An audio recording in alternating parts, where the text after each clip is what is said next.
have an idea when war is brewing, because the witchcraft, because that's what this is, tells them this is the best time to go to war. As you see, some of these people make massive amounts of money. They don't work for it with their hands. Now let us, before we do any further, let us have a look at a whole series of scriptures. Matthew 6:20, "But lay up for yourselves treasures in heaven, where neither moth nor rust doth corrupt, and where thieves do not break through nor steal." That's what God is telling us to do. Stop harassing ourselves about money.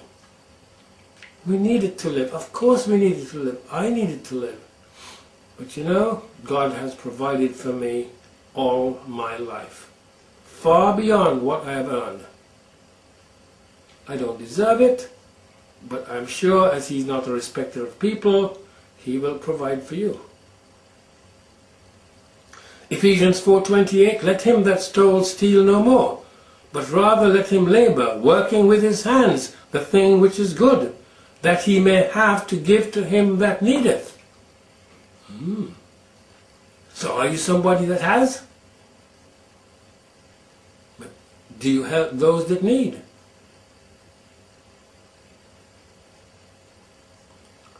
And I have to say, when I say those that need, I'm not referring to those who stay in their bed until midday and expect money to fall out of the sky like manna from heaven. That's not going to happen.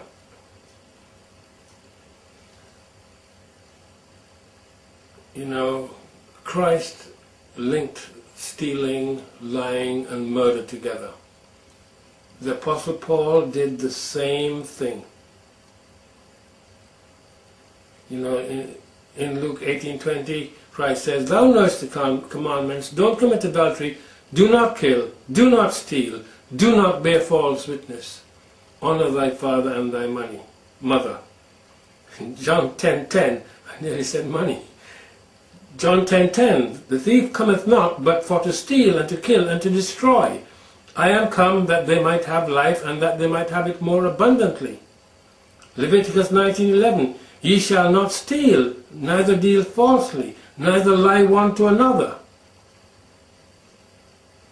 Jeremiah 7:9, "Will ye steal, murder, and commit adultery, and swear falsely, and burn incense unto Baal, and walk after other gods whom ye know not?"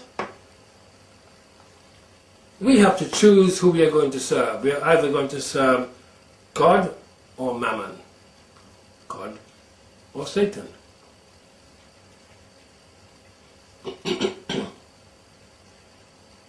You know, we kill and go to war as demanded by the one whom we serve.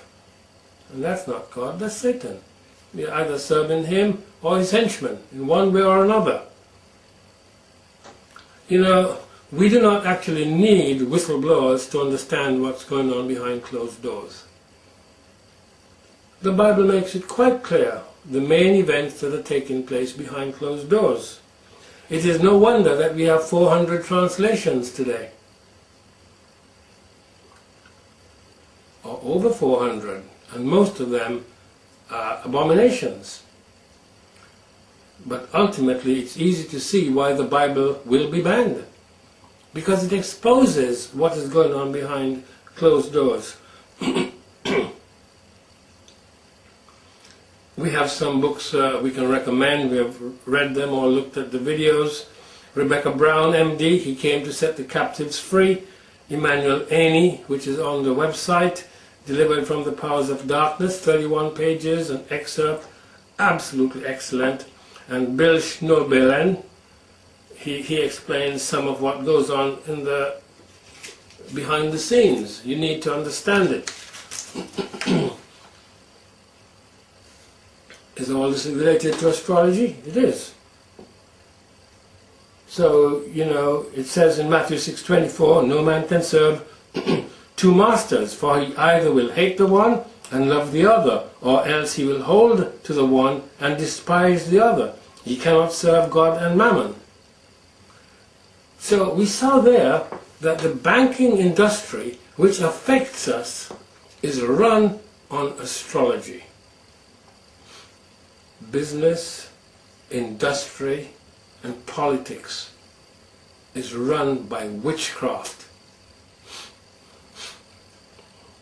A recent last trumpet from David Mayer said that when Hillary Clinton was losing in the polls in some state, that the witches carried out a couple of human sacrifices and then she jumped to the top of the polls again. I'm not supporting either of these people, because I can tell you that I don't think God is supporting either of them. And I maintain, as we have stated before, it's the basest of men who rule over us, regardless of who gets in. And those that hate us rule over us. So let us have a look at what's going on with the stars. In Genesis it says, Genesis 1 verse 14, and God said, let there be lights in the firmament of the heaven to divide the day from the night, and let them be for signs and for seasons and for days and for years. Verse 16 it says that, and God made two great lights, the greater light to rule the day, and the lesser light to rule the night. He made the stars also. And God set them in the firmament of the heaven to give light upon the earth.